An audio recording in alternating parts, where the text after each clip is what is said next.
Today we continue on with our NHL Offseason Plan series, and we're looking at the Western Conference Seattle Kraken. The Kraken are a team that we expect to see a lot of significant changes, and that change has already begun with the firing of head coach Dan Bilesma. We've already saw some promotions within the front office. What else will we expect with them in this franchise in this offseason? Who will be the new head coach? What will they do with the draft, free agency, trades? We'll discuss all the expectations coming up next.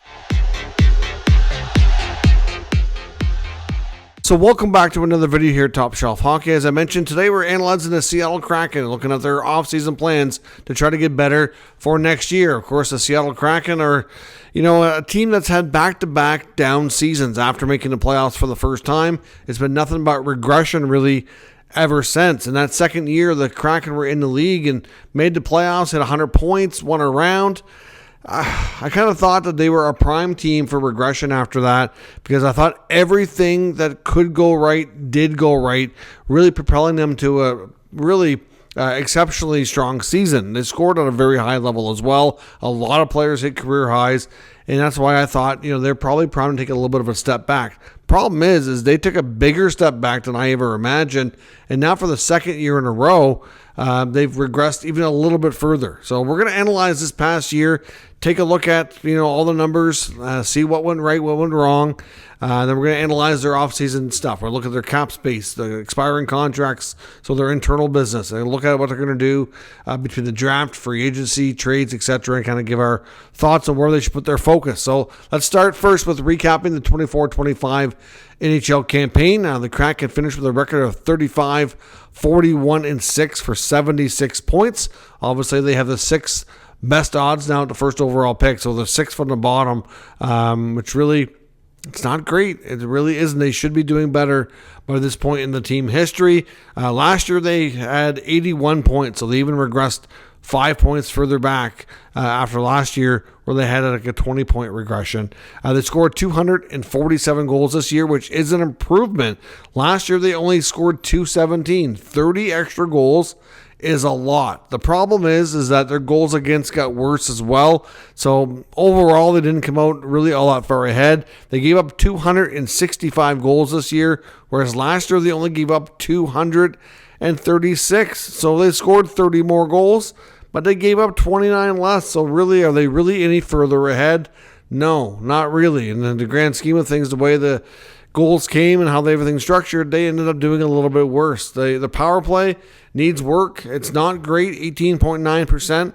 And the penalty kill was okay, but not great either, 77.2%. So their special teams are below average. Not at the bottom of the league, but they're a little bit below average as well. So they've got work to do, both on the penalty kill, the power play, and on 5-on-5. Between the pipes, they did have a good revelation this year, is that I think they have a solid goalie moving forward in Joey Decord. It came pretty obvious and clear early on that Philip Grubauer just wasn't going to cut it. I'm surprised it took this long, but he's never really lived up to that contract that he signed with the Kraken, being a free agent goaltender when they first came into the league. Grubauer was put on waivers, spent a lot of time in the minors this year, was recalled, played a little bit more, but really didn't play that much. Finished with a record of 8-17-1. Had a 3.49 goals against and an 8.75 save percentage. That is brutal. Joey Decord, on the other hand, had the biggest workload of his young career so far, with a record of 27, 23, and 5, a 2.75 goals against, and a 9.06 save percentage. So they were getting, league average or slightly better goaltending from Joey most of the year. But when anybody else was between the pipes, it just wasn't happening. So certainly, like I said, an area that they need to change. So we'll talk about the goaltending and where things might go from there. But obviously just not good enough overall. But if they can keep Joey going the way he is and improve on, like if the backup, or whether it's Grubauer or somebody else, can give them some better results, then that's going to be what they need there. At the end of the day, they don't have a lot of star power. They don't have a lot of scoring. Their leading scorer was Jared McCann. No offense to him, but he shouldn't be your leading scorer.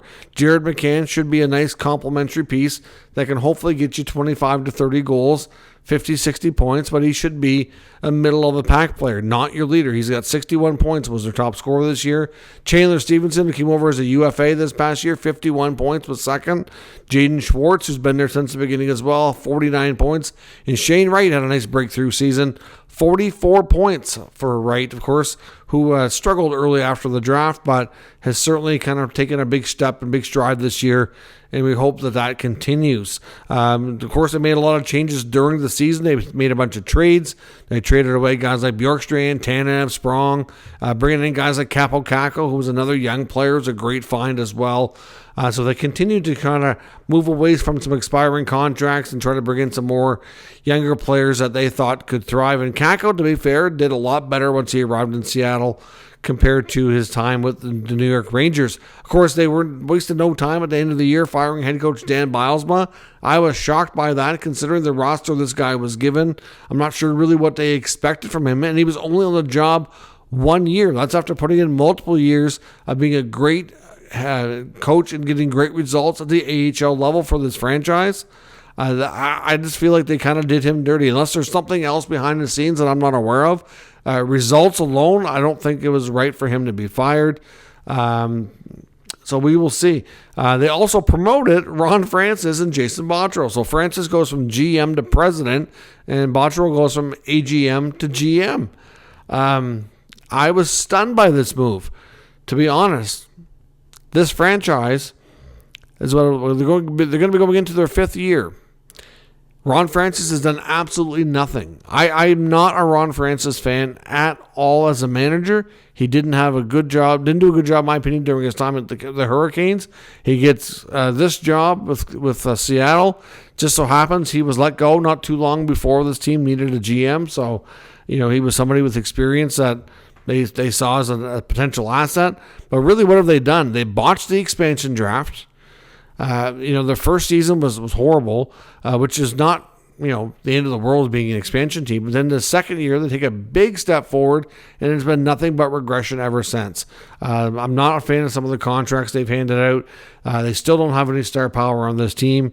I just don't understand how these guys are getting promoted. After, what we've seen, you would have thought after 4 years that maybe they'd bring in somebody new. And instead, these guys are getting promoted. So I was completely shocked by that. Now, from a cap space perspective, the Kraken are going to have $21.7 million available this offseason. They've got 14 contracts out of a possible 23 already on the books for next year. So that $21.7 million needs to sign them 6 to 7 players. For expiring contracts this offseason, we've got Capo Caco as an RFA, Ty Cartier and Riker Evans as well. So they won't be super expensive, obviously, but there's certainly players that they're going to want to keep around and extend probably on shorter term deals. On the UFA side of things, they only have Mikey Isamont and Josh Mahura. They may or may not return. Not really a big deal. Nothing that they can't replace if they choose to move on. From the contract extension standpoint, so players that are entering the final year of their contract that would be eligible to sign an extension would include Captain Jordan Eberle, Eeli Tolvanen, Jaden Schwartz, and Jamie Alexiak.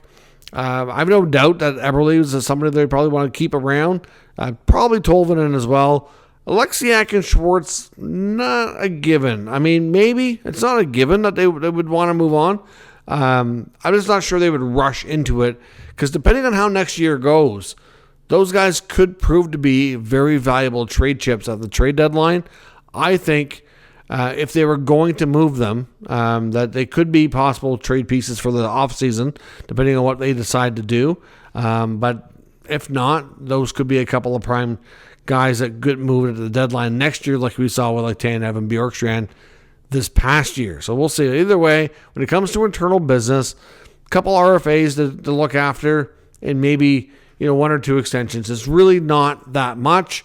So it's really not a big part of their summer. When it comes to the top questions facing the franchise and other things we should expect, well, first and foremost, this team needs a new head coach. Obviously, Dan Bilesma moves on. They make a coaching change again. So that's, somewhat surprising. This team's going to be on its third head coach already. Who that's going to be is difficult to say. I know. I wonder about Rick Tocchet, but at the same time, we've heard after he left Vancouver that he probably prefers to be in the eastern part of the country, on the eastern side of the U.S., because that's where, of course, we're just from a family perspective, where they're based out of, and where it's better from that side of things. So after leaving Vancouver, as much as I know he would know Ron Francis quite well, former teammates, but I don't know that from a personal standpoint that fits. But I have to think that they would at least try to talk to him and see. I wonder about Peter Laviolette, let go from the Rangers. Of course, he would know Francis well as well. Jay Woodcroft's another name that kind of comes to mind. And of course, it doesn't look like David Carl's moving to the NHL, so I don't think he'd be interested in that job. And there's going to be other guys as well. I'm sure there's going to be other guys probably come available here after round one, and there's probably some assistant coaches that could move up as well that are going to get looks around the league in some of these openings. So not quite clear who that guy is going to be for the Kraken, but I suspect that there's a pretty good chance that they go with a veteran coach here, but we'll see where things go. But that's definitely high on their priority list, is getting themselves a new head coach. I've already talked about the fact that I can't believe that Ron Francis got promoted. That's, for me, one of the big questions, but I don't think we're going to get the answers unless the ownership wants to come out and explain why they love him so much. But like I said, I'm not a Francis fan. I'm quite shocked that with the lack of success, that he's still there. So we'll see. Goaltending, like I said, needs to change. I think they're quite happy with Decord in a new contract, but signing Decord kind of shows that Grubauer is not really in future plans. I suspect they will try to trade him with salary retention if they can, but otherwise he'll be a prime buyout candidate. Either way, I do not expect Grubauer to be back with the club next year, and I fully expect them to go after another, probably a veteran goaltender that work with Joey Decord, who can be more of a 1B scenario. I think Joey can handle the workload. He can definitely handle 50-55 games.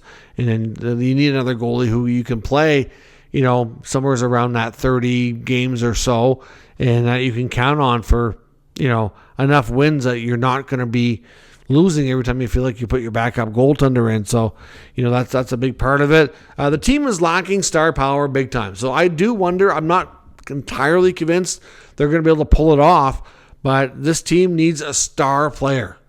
Somebody who can be more than a 60-point guy.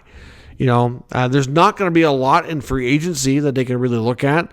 I suspect that when it comes to the UFA market, they will have a look, and they'll certainly maybe consider a few little moves. But, at the end of the day, I don't know that there's a lot going to happen besides, at least nothing substantial.